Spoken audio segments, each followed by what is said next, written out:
오늘 저녁 저희들이 나눌 하나님의 말씀은 야고보서 2장 1절에서부터 13절 말씀입니다. 내 형제들아, 영광의 주 곧 우리 주 예수 그리스도에 대한 믿음을 너희가 가졌으니 사람을 차별하여 대하지 말라. 만일 너희 회당에 금가락지를 끼고 아름다운 옷을 입은 사람이 들어오고 또 남루한 옷을 입은 가난한 사람이 들어올 때에 너희가 아름다운 옷을 입은 자를 눈여겨보고 말하되 여기 좋은 자리에 앉으소서 하고 또 가난한 자에게 말하되 너는 거기 서 있든지 내 발등상 아래 앉으라 하면 너희끼리 서로 차별하며 악한 생각으로 판단하는 자가 되는 것이니 아니냐. 내 사랑하는 형제들아, 들을지어다. 하나님이 세상에서 가난한 자를 택하사 믿음에 부요하게 하시고 또 자신을 사랑하는 자들에게 약속하신 나라를 상속받게 하지 아니하셨느냐. 도리어 가난한 자를 업신여겼도다. 부자는 너희를 억압하며 법정으로 끌고 가지 아니하느냐. 그들은 너희에게 대하여 일컬은 바 그 아름다운 이름을 비방하지 아니하느냐. 너희가 만일 성경에 기록된 대로 내 이웃사랑이를 네 몸과 같이 하라 하신 최고의 법을 지키면 잘하는 것이거니와 만일 너희가 사람을 차별하여 대하면 죄를 짓는 것이니 율법이 너희를 범법자로 정죄하리라. 누구든지 온 율법을 지키다가 그 하나를 범하면 모두 범한 자가 되나니 간음하지 말라 하시니가 또한 살인하지 말라 하셨은즉 네가 비록 간음하지 아니하여도 살인하면 율법은 범하는 자가 되느니라. 너희는 자유의 율법대로 심판받을 자처럼 말도 하고 행하기도 하라. 같이 읽습니다. 긍휼을 행하지 아니하는 자에게는 긍휼이 없는 심판이 있으리라. 긍휼은 심판을 이기고 자랑하느니라. 아멘. 할렐루야. 일주일간 어떻게 잘 지내셨습니까? 승리한 삶 되셨습니까? 이 오늘 저녁에 이 자리에 모신 여러분들 모두를 주님의 이름으로 뜨겁게 환영하고 축복합니다. 오늘 말씀을 또 들으면서 이 말씀에 그냥 듣는 것이 아니라 듣고 양식으로 삼는 그런 귀한 시간 되시기 바랍니다. 오늘 우리가 함께 묵상한 이 야고보서 2장 말씀은 우리 기독교 신앙의 가장 실제적이고 또 한편으로는 뼈아픈 그런 부분을 정면으로 다루고 있습니다. 그것은 바로 우리가 사람을 대하는 태도에 대한 문제입니다. 야고보서는 흔히 우리가 행함의 복음이라고 합니다. 믿음이 있다고 말하면서 그 믿음대로 따르지 않는, 믿음에 따르는 합당한 삶을 살아야 할 것인데 그 믿음대로 따르지 않는 삶을 살 때 그것은 어떻게 될 것인가? 그것이 바로 그 믿음은 죽은 것이다 라는 그 말씀이 우리 야고보서에 쭉 나열되어 있습니다. 오늘 본문은 그 행함의 구체적인 첫 모습을 다루고 있죠. 이 첫 모습으로 다루고 있는 것이 바로 차별하지 않는 믿음을 말씀하고 있습니다. 오늘 말씀을 통해서 우리 안에 숨겨진 세속적인 잣대를 다 깨트리시고 주님의 시선을 회복하는 귀한 시간 되시기 바랍니다.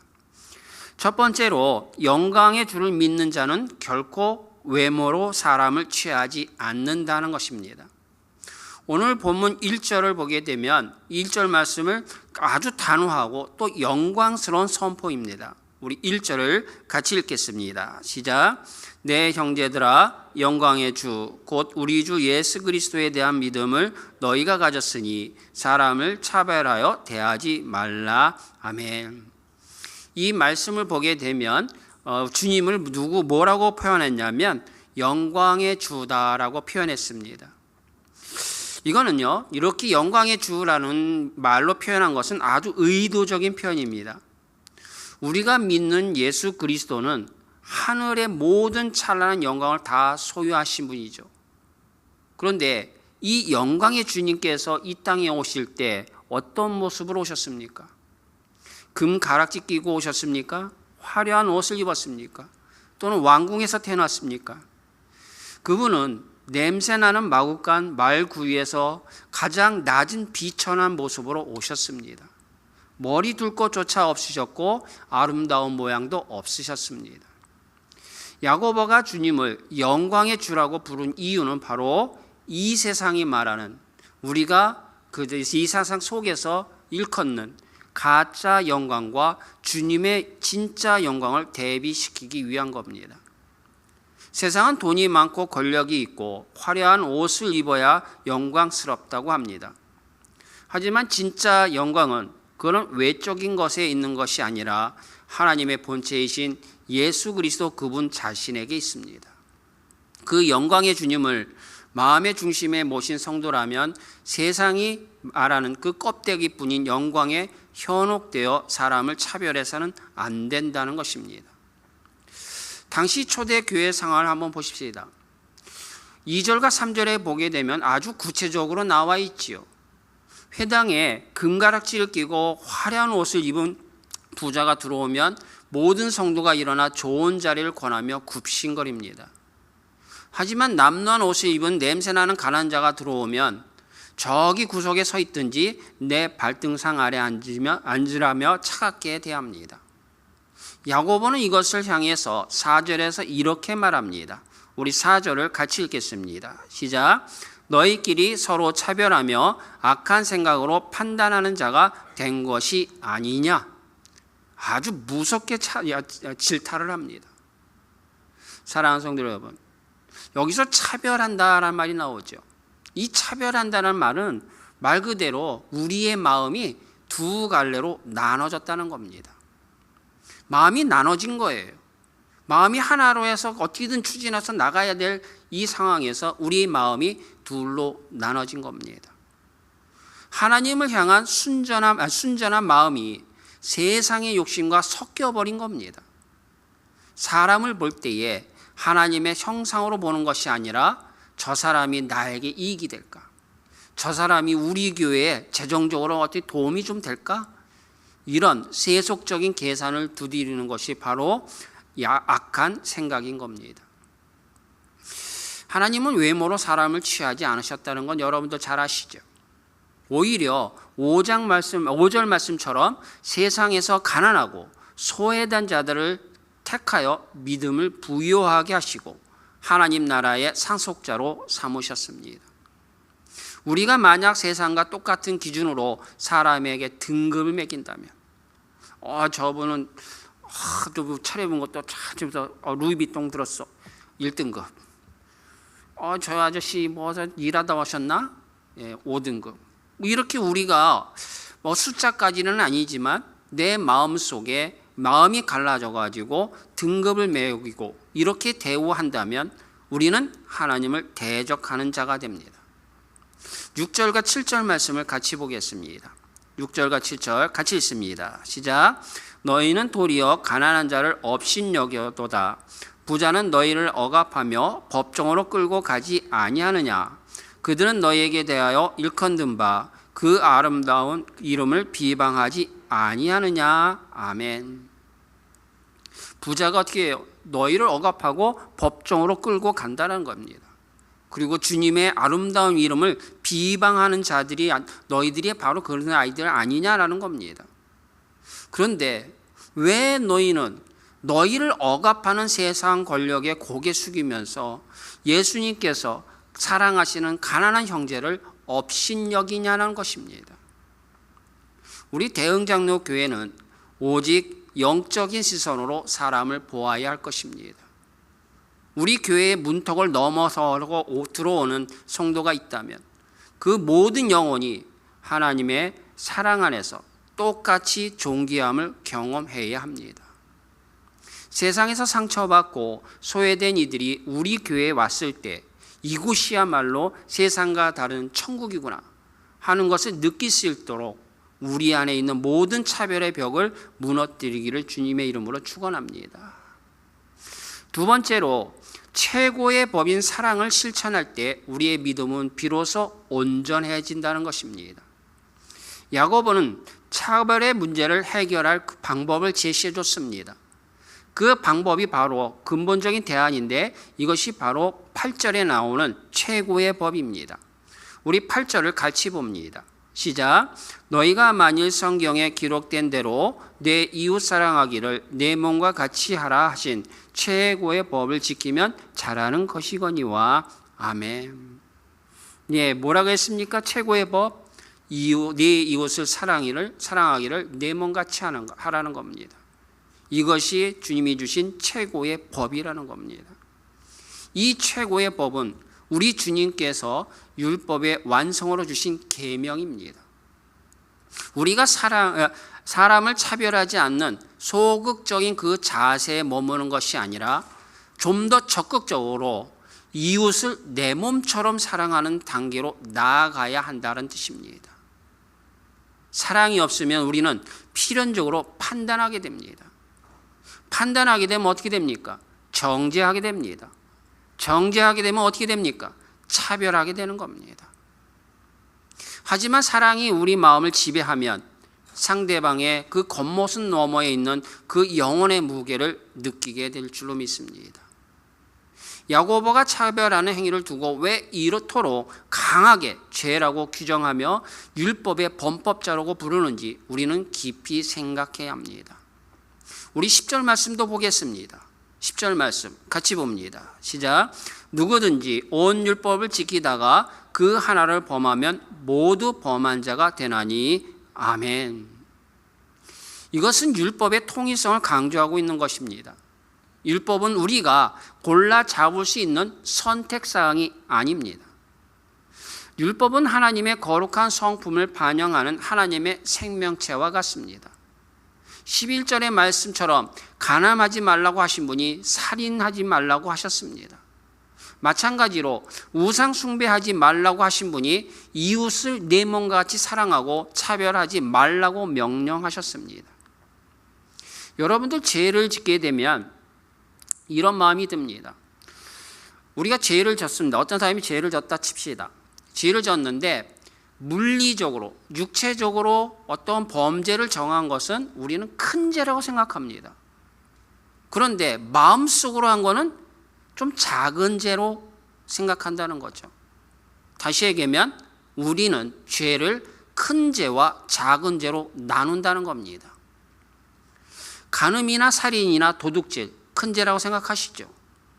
그런데 형제를 마음으로 미워하거나 외모를 차별하는 것, 이런 거는요, 그럴 수도 있지, 그럴 수도 있어 라고 실수 정도로 여긴다는 것입니다.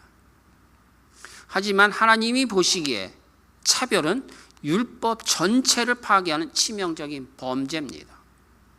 왜냐하면 차별은 사랑의 근본 정신을 뿌리채 흔들기 때문입니다. 최고의 법을 어기는 것은 하나님 나라의 헌법을 어기는 것과 같습니다. 사랑하는 성도 여러분, 최고의 법인 사랑은 선택사항이 아닙니다. 그것은 우리가 정말 구원받은 하나님의 자녀인지를 증명하는 시금석입니다. 내 이웃을 내 몸과 같이 사랑한다는 것은 그의 아픔을 나의 아픔으로 느끼고 그의 부족함을 나의 부족함으로 여기는 것입니다. 교회 안에 있는 연약한 지체가 홀대받을 때에 내 마음이 찢어지는 고통을 느끼어야만 해야 되지 않겠습니까? 이런 마음의 고통이 느껴진다면 우리는 최고의 법을 지키는 사람인 것입니다. 하지만 누군가 소외당하는 것을 보면서도 무감각하거니와 또는 오히려 동조하고 있다거나 또는 그럴 수도 있지, 내일 아냐, no my job 이러면서 있다면 우리는 지금 율법을 범하는 자의 자리에 서 있는 것입니다. 우리 대흥장로교회가 이 최고의 법을 온전히 성취하는 공동체가 되길 원합니다. 비판하고 판단하는 일에 둔해지고 사랑하고 품어주는 일에 민첩한 성도들이 다 되시기 바랍니다. 우리가 서로를 뜨겁게 사랑할 때에 우리 안에 있는 시기와 질투와 차별의 어두움은 저절로 물러나게 될 것입니다. 이 밤 우리가 기도할 때에 주님, 내 가슴에 주님의 뜨거운 사랑을 부어주셔서 내 눈에 거슬린 사람까지도 내 몸처럼 아끼게 하여 주옵소서. 이렇게 간절히 부르짖는 시간이 되시기를 소망합니다. 세 번째로, 긍휼은 심판을 이기고 하나님 보좌 앞에서 자랑하게 된다는 것입니다. 야고보는 우리의 언어와 행실이 장차 우리가 받게 될 심판의 기준이 된다는 사실을 엄중히 깨워줍니다. 12절 말씀입니다. 같이 봅니다. 시작. 너희는 자유의 율법대로 심판받을 자처럼 말하고 행하기도 하라. 아멘. 여기서 자유의 율법은 우리를 얽매고 정죄한 율법이 아닙니다. 예수 그리스도의 보혈로 죄 씻음 받은 자들이 성령의 도우심 속에서 기쁨으로 순종하고 그리고 은혜의 법을 지키는 것, 이것을 말합니다. 구원받은 우리가 이제 종의 멍에가 아니라 자유자의 신분으로 하나님 앞에 서게 될 것입니다. 그러나 그 자유에는 책임이 따르지요. 우리가 주님의 은혜로 자유를 얻었기에 우리 역시 타인에게 대해서 은혜와 긍휼의 법을 적용하며 살아야 한다는 것입니다. 그리고 오늘의 결론이자 오늘 설교의 핵심인 이 13절 말씀을 함께 주목하시기 바랍니다. 우리 13절 말씀을 같이 읽겠습니다. 시작. 긍휼을 행하지 아니하는 자에게는 긍휼 없는 심판이 있으리라. 긍휼은 심판을 이기고 자랑하느니라. 아멘. 긍휼이 없는 자에게는 뭐 어떻게 하시겠다고 합니까? 긍휼 너한테 쥐뿔도 없다라는 겁니다. 긍휼도 주지 않고 너를 심판하겠다라는 겁니다. 이 말씀 소름 끼치지 않습니까? 두렵지 않으십니까? 이 말씀이 또한 말할 수 없이 영광스러운 약속이기도 합니다. 긍휼이 무엇입니까? 자격 없는 자에게 베풀어주는 하나님의 조건 없는 자비입니다. 우린 모두 하나님 앞에 1만 달란트 빚진 자들이지요. 도저히 갚을 길이 없습니다. 근데 이 빚을 탕감받기 위해서 독생자 예수 그리스도의 생명이라는 엄청난 대가가 치러졌습니다. 우리는 그 긍휼 때문에 지금 이 자리에 앉아 있는 것입니다. 그런데 이 엄청난 긍휼을 입은 우리가 정작 내 곁에 있는 형제에게 단돈 100데나리온의 잘못도 용서하지 못하고 차별하고 냉대로 대한다면 하나님께서 어떻게 하시겠습니까? 주님은 분명히 말씀하셨습니다. 긍휼을 행하지 않는 자에게는 긍휼이 없는 심판을 내리겠다고 말입니다. 여러분들 우리 교회는 그런 게 없지만 오래된 교회 건물이 있죠. 옛날부터 있었던 교회 건물 보면 유리에 보면 스탠드 글라스가 있습니다. 스탠드 글라스 보면 참 멋있습니다. 아름답습니다. 거기에는 어떤 모양이 있습니까? 아주 화려하고 선명한 색깔, 붉은색, 파란색, 그린색 이런 것들이 쫙 있지요. 하지만 한쪽 구석 또는 그 큰 옆에라든가 한쪽 구석이든 아주 보잘것없이 보이는 작은 조각도 있습니다. 이 작은 조각을 보면 물론 컬러도 있지만 투명하거나 또는 어떤 색깔은 또 무채색이기도 합니다. 어떤 조각은 아주 크게 눈에 띄는 자리에 있지만 어떤 조각은 구석에 아주 작게 박혀 있습니다. 만약에 이 큰 조각들이 작은 조각들을 향해서 너희는 모양도 없고 색깔도 없으니 우리와 함께 있을 자격이 없다며 차별하여 내쫓는다면 그 스탠드 글라스는 어떻게 되겠습니까? 조각이 빠진 틈 사이로 바람이 들어오고 빛이 비쳐도 아름다운 예수님의 형상을 온전히 이룰 수 없게 될 것입니다. 교회도 이와 마찬가지입니다. 사회적으로 성공한 사람, 부유한 사람만 모인다면 그것은 더 이상 교회가 아닙니다. 저 사람은 우리 교회에 필요 없어. 그러니 저 사람은 우리 교회를 떠나야 해.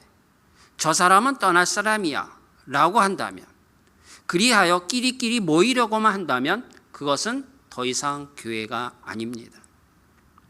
연약한 조각, 깨진 조각, 색바란 제각들, 이것들이 주님의 보혈이라는 접착제로 하나가 되어 어우러질 때 비로소 하나님의 영광이라는 찬란한 예술 작품이 완성되는 것입니다. 하나님은 각기 다른 우리를 차별 없이 하나로 묶고 당신의 영광을 나타내십니다.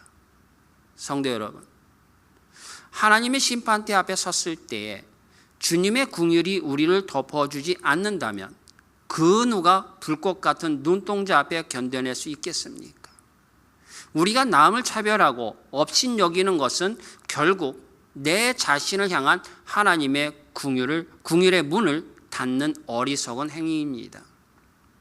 하지만 반대로 우리가 긍휼을 베풀며 산다면 그 긍휼이 심판을 이기고 자랑하게 될 것이라고 성경을 약속합니다. 여기서 이기고 자랑한다는 말, 이것은 법정에서 승소하며 기쁨의 함성을 지르는 모습을 연상시킵니다. 마귀가 우리의 제목을 낱낱이 고발하며 심판받아야 마땅하다고 외칠 때에 우리가 이 땅에서 행했던 작은 긍휼들의 행위들이 우리를 변호한다는 것입니다. 여러분이 주님 앞에 섰습니다. 주님이 이제 심판을 하십니다. 그때 이 내가 행했던 작은 긍휼의 행위들이 우리를 변화한다 하지 않았습니까? 이 긍휼들이 주님, 저 영혼은 비록 연약하지만 내 이름으로 소외된 자들을 돌보았고 차별하는 이들의 눈물을 닦아준 자입니다. 주님의 긍휼을 세상에 흘려 보냈던 자입니다. 라고 주님한테 변호해 준다면 우리는 주님께 인정받는 것이 되는 겁니다. 긍휼은 사랑의 가장 구체적인 열매입니다. 사랑의 허물을 들춰내기보다 사랑으로 덮어주는 것이 긍휼입니다. 나에게 상처 준 사람을 주님의 마음으로 용납하는 것이 긍휼입니다. 우리 교회 안에 이 긍휼의 영이 충만하기를 축원합니다. 서로를 향해 비판의 날을 세우지 마십시오. 정죄의 목소리를 높이지 마십시오. 오직 주님께 받은 그 측량할 수 없는 긍휼을 기억하며 형제와 자매를 불쌍히 여기는 마음을 가지십시오. 우리가 측량할 수 없는 긍휼을 기억하며 형제 자매를 불쌍히 여기는 마음을 갖고 또 이렇게 행동을 한다면 우리는 긍휼의 사람이 될 것입니다. 이렇게 긍휼의 사람이 될 때에 우리 가정에 막혔던 담이 무너지고 우리 교회의 아픔들이 치유되며 이 땅의 어둠이 물러가게 될 것입니다. 긍휼은 심판보다 강합니다. 긍휼은 정죄보다 힘이 셉니다. 이 밤 우리가 통성으로 기도할 때에 주님, 내 안에 메말라 버린 긍휼의 샘을 다시 터뜨려 주옵소서. 내 눈에 비판의 가시를 빼주시고 긍휼의 눈물을 채워 주시옵소서. 이렇게 기도하시기 바랍니다. 그리하여 마지막 날 주님 앞에 섰을 때에 긍휼의 은혜로 말미암아 기쁨으로 자랑하는 우리 대형의 모든 성도가 되시기를 주님의 이름으로 축원드립니다.